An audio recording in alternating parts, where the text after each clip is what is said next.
le bonheur d'en face. C'est ça le vrai bonheur, c'est la joie des autres qui devient la nôtre. Le bonheur d'en face se loge au fond du cœur et fait naître un jour l'amitié et parfois l'amour. Le bonheur d'en face, c'est ça le vrai bonheur, c'est la joie des autres qui devient la nôtre. Le bonheur d'en face se loge au fond du cœur et fait naître un jour l'amitié et parfois l'amour. Et fait naître un jour l'amitié et parfois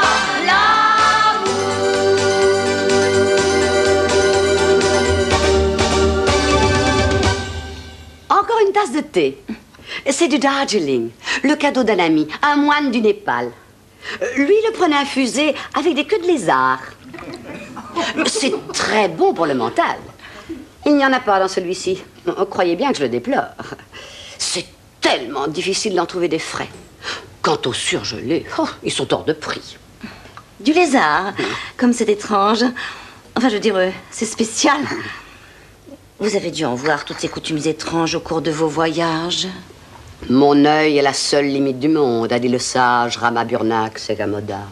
Vous devez parfois vous ennuyer, hein? Une maison si tranquille, ces jeunes gens si calmes, si bien élevés.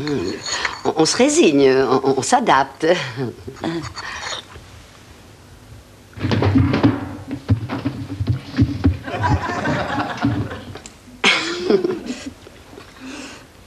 Je venais pour les médicaments de Jean-Philippe.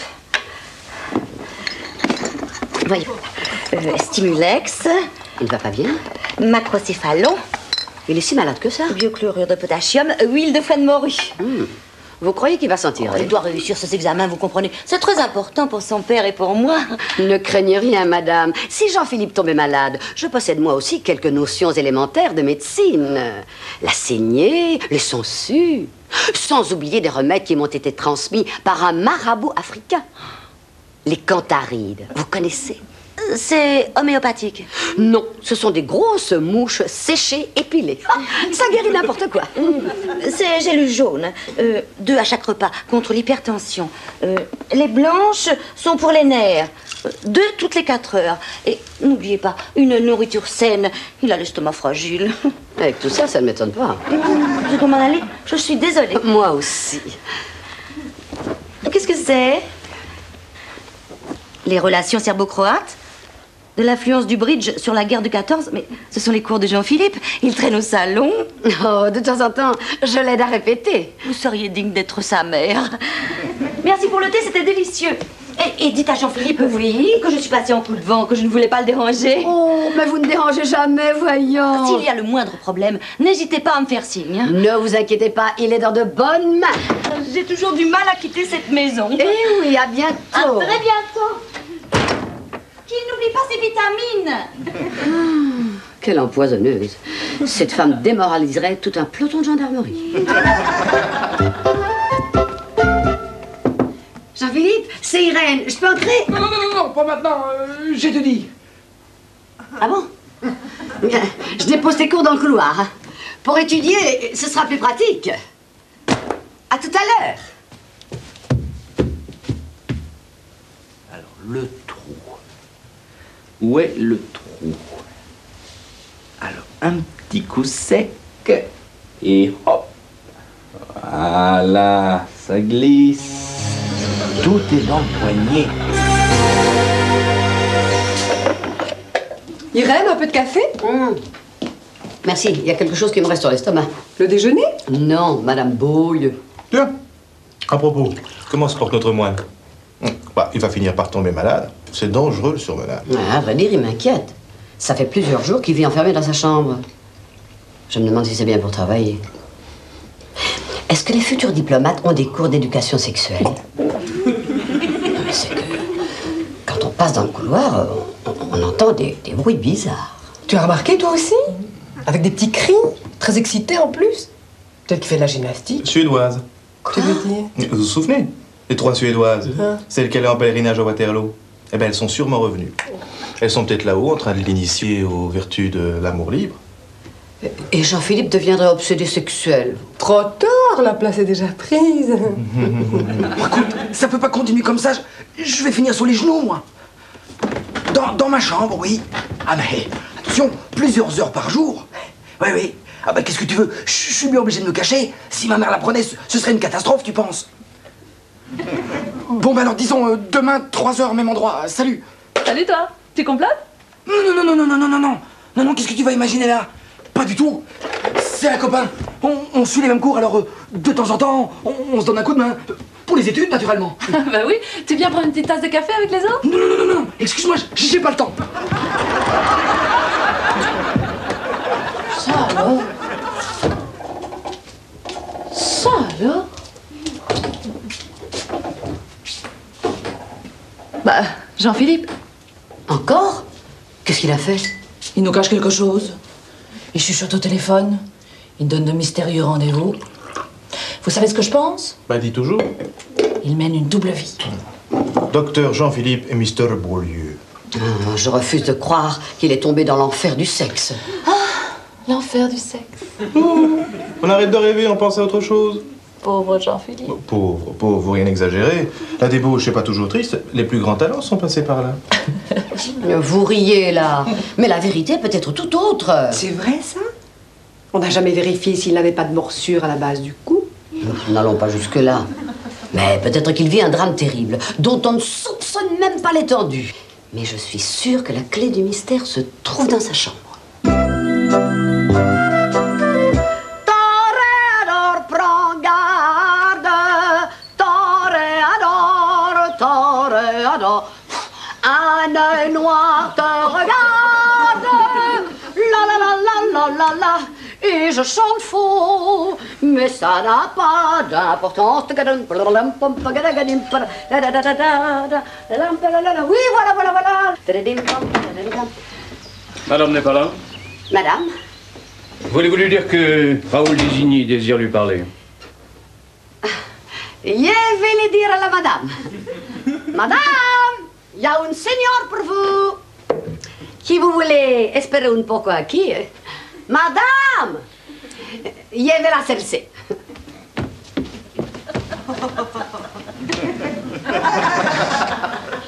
Vous désirez me parler?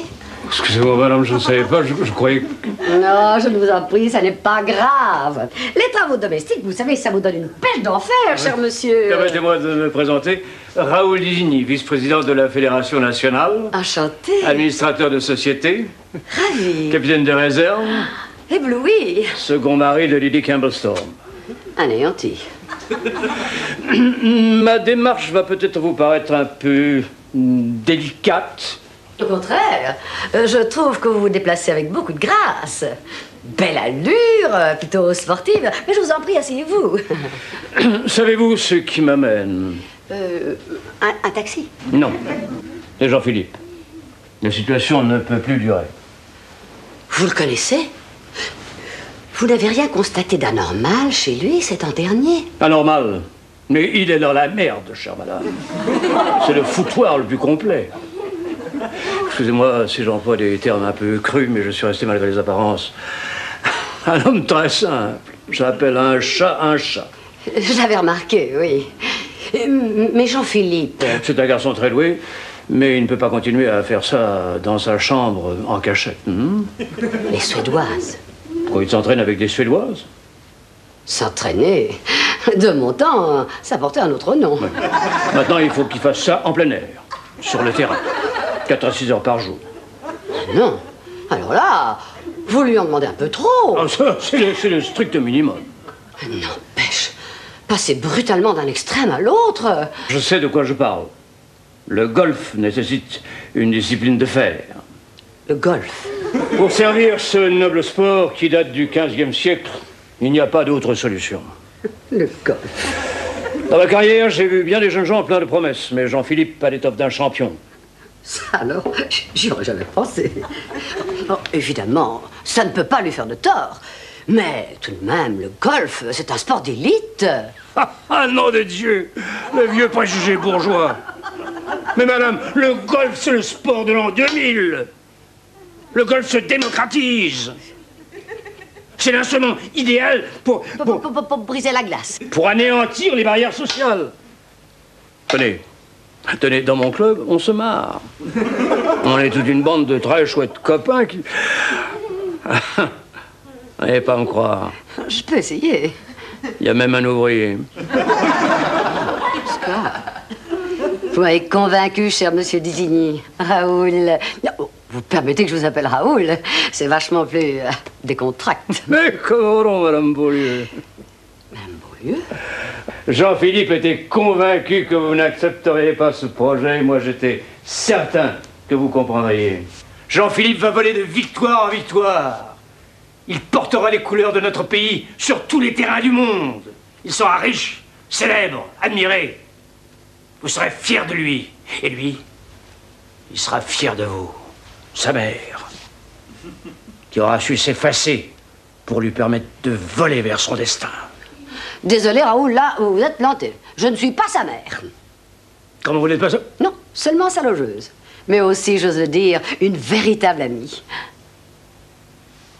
Merde. La gaffe. Qu'est-ce que je fous ici? Enfin, Raoul, pas de panique. Je suis toute prête à vous aider. Surtout si c'est pour le bien de Jean-Philippe. Écoutez, revenez demain à la même heure. D'ici là, foi d'Irène, j'aurais bien trouvé un truc pour convaincre ses parents. Lequel? That's the question. Voilà, j'arrive.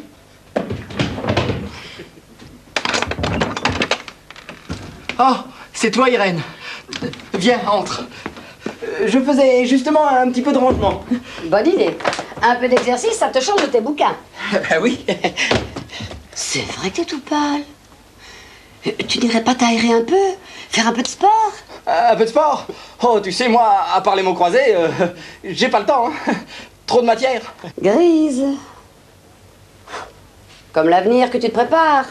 Rat de bibliothèque, ensuite rond de cuir, toujours entre quatre murs. Mais je voyagerai plus tard quand je serai consul. Oh, un bureau est un bureau. Ici, à Abidjan ou Istanbul. Hein? Tu seras fonctionnaire, mon fils. Mon fils? Excuse-moi. C'est à cause de Raoul. De qui? Une connaissance. C'est amusant parce que justement, il me parlait d'un certain Beaulieu très doué qu'il aurait rencontré sur un terrain de golf. Un terrain de golf? Ah! Sûrement pas. J'ai pas le temps. Oui, c'est les études avant tout. Mais ça ne te plairait pas d'en faire? Enfin, je veux dire, s'il n'y avait pas les études, si tes parents étaient d'accord, ça ne te plairait pas de devenir un champion, entouré d'admiratrices? Si. Non, je suis désolé, Irène, mais je ne fais pas de golf. Oui, c'est vrai. Excuse-moi. Bien sûr, tu n'as rien d'un champion de golf. Eh non. D'ailleurs, je me demande... Pourquoi tu as tout ce matériel? Une collection sans doute. Hein? Je sens bien que je t'embête avec mes histoires. Allez, je te laisse étudier. Je vais tout expliquer, Irène. Oui, j'adore le golf. Oui, j'y joue depuis longtemps. Et personne ne pourra m'empêcher de continuer. Et certainement pas ma mère. Mais qu'est-ce qui m'arrive, moi? Oh, rien de bien terrible. Une saine réaction. Tu es partagé entre la passion et le devoir, c'est tout. Comme dans les tragédies antiques. Ah, si seulement j'étais ta mère.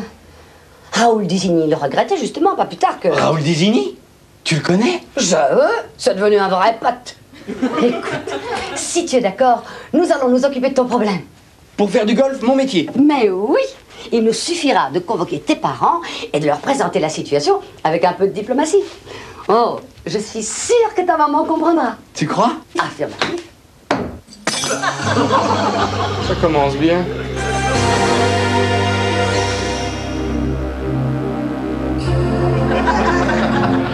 Dès mon plus jeune âge, maman, vous avez contrarié mes plus chers désirs. Mais, mon bébé... Silence!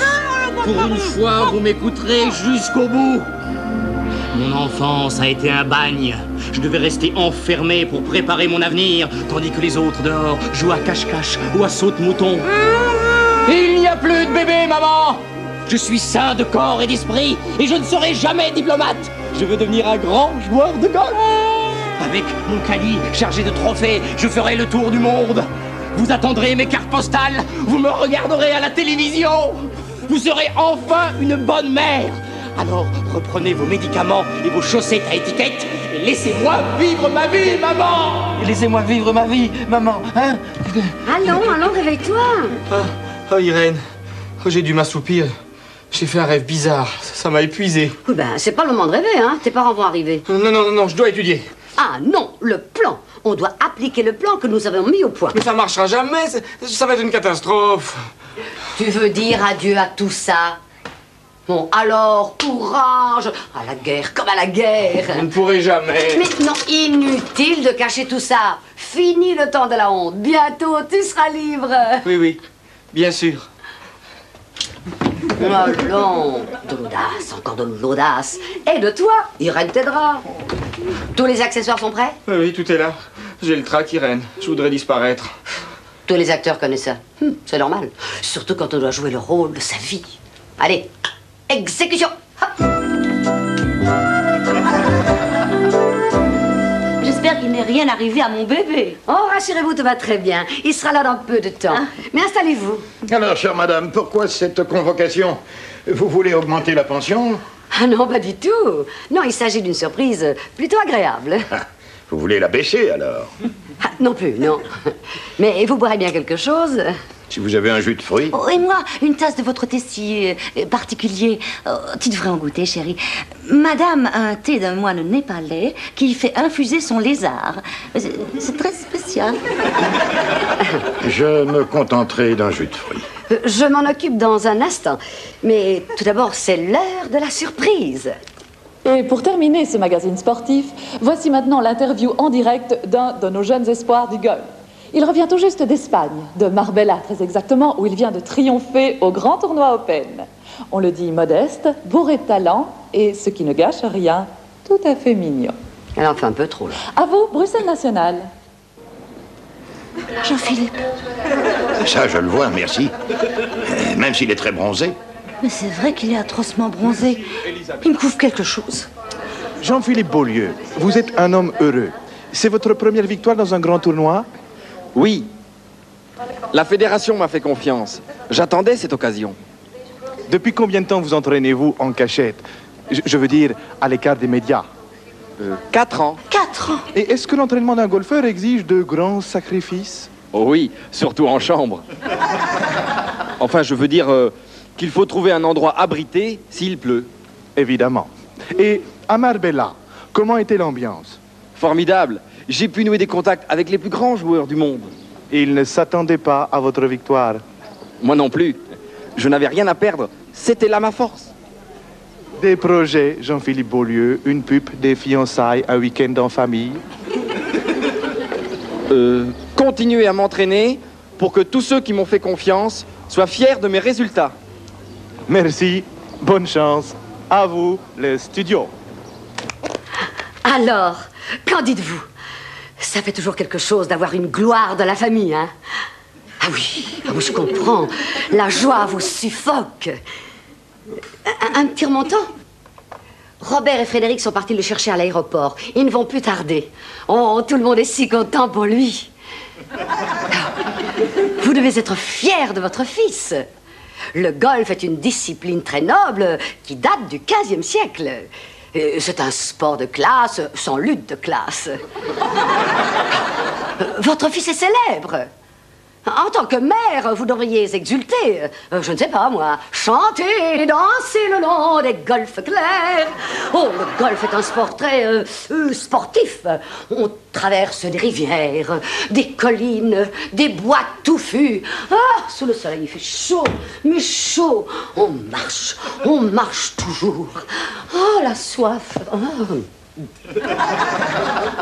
Et des trous. Oh, des trous, des petits trous, encore des trous, à perte de vue. Et les bunkers dont il faut sortir, coûte que coûte, avec son caddie. Ah! Et tout là-bas, le dernier trou que l'on croyait inaccessible, il se rapproche, c'est le salut. Oh! Mais la balle est perdue. Il faut la chercher. Alors on cherche la baballe. Où est la baballe? À force de chercher la baballe, on perd la bouboule et on tombe épuisé. Et la nuit tombe elle aussi, bram, sur le golfe désert. Ah oui.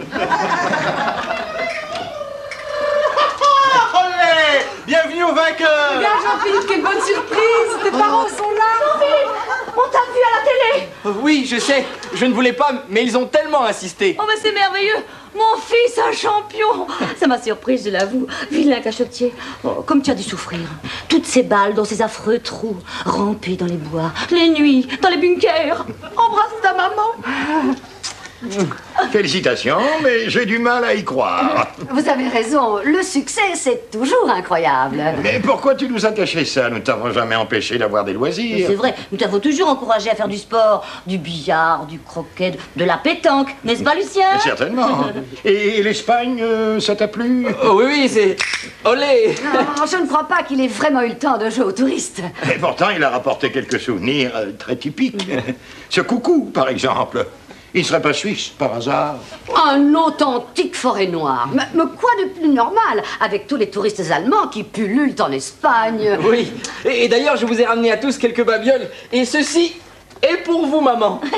Je me demande à quoi ça sert. À piquer. Piquer? Oui, la curiosité, dans le vif du sujet. Non, c'est un genre de pique-brochette. Très spécial. Oui. Non, mais ce qui m'a semblé assez curieux, c'est la vitesse à laquelle vous êtes revenu de l'aéroport. La vitesse? Oui, ça n'a pas pris 2 minutes. Oh, normal, avec le décalage horaire. Dans ce sens-là, on gagne du temps, surtout avec l'autoroute. Non, enfin, je suppose qu'il était pressé de vous retrouver. Oui, oui. Et d'ailleurs, je n'ai même pas pris le temps de me changer. Pourtant, tu avais une chemise jaune pendant l'interview. Hein? C'est sûr? Oh, les couleurs sont un peu déréglées. Oh, je l'ai dit 100 fois, Robert. Il faut absolument la faire réparer. Oh. Mais il n'y a pas que le téléviseur. Même son bronzage commence à couler. Clémentine, j'ai compris.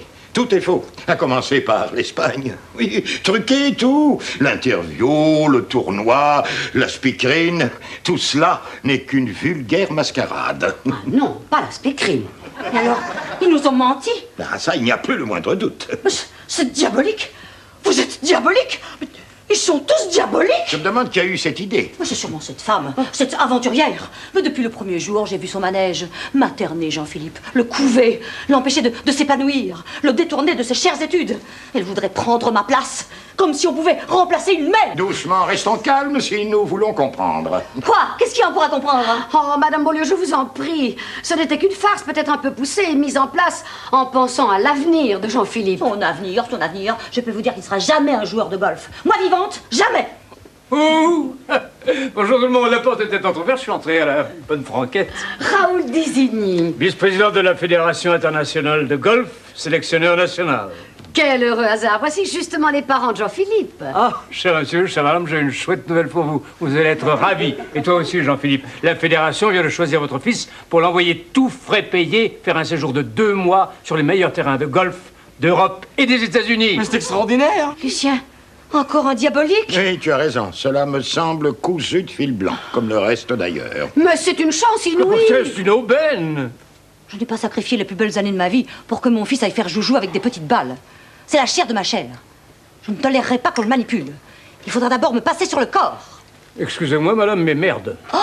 Vous vous mettez des problèmes qui ne concernent que l'avenir de Jean-Philippe. Oh, c'est normal. Mon bébé est beaucoup trop jeune pour décider tout seul. Clémentine, tais-toi. Mais... Vas-y, Jean-Philippe. Nous t'écoutons. Eh bien oui. Irène a eu l'idée de monter cette comédie pour vous faire comprendre que je ne veux pas être diplomate. Je veux rire. Je veux rencontrer des tas de gens, des filles. Des filles? Oui, t'avais raison. Des filles, parfaitement.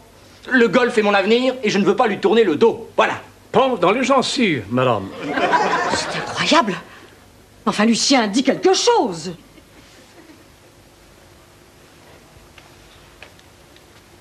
Mon fils, je suis fier de toi.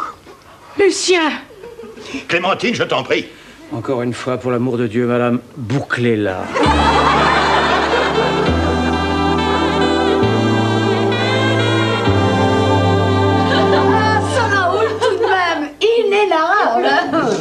pour l'amour de Dieu, Madame Beaulieu, bouclez-la. Moi, j'aurais bien aimé voir Jean-Philippe en colère. Il doit être beau. Moi aussi, quand je suis en colère, je peux être très beau. Entre, Jean-Philippe. Viens te montrer. Non, non, vous allez vous moquer de moi. Nous manquer d'une future vedette? Bon, tu n'y penses pas? Et c'est à cause du cadeau de mon père. Il le portait quand il avait 18 ans. Allez, vas-y, vas-y, entre.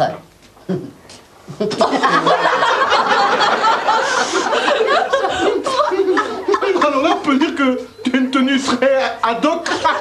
Ouais, sans blague, quel RG. Ça dépend pourquoi. Si c'est pour jouer au golf, passe encore. Mais si c'est pour draguer les nanas, alors permets-moi de te dire que c'est...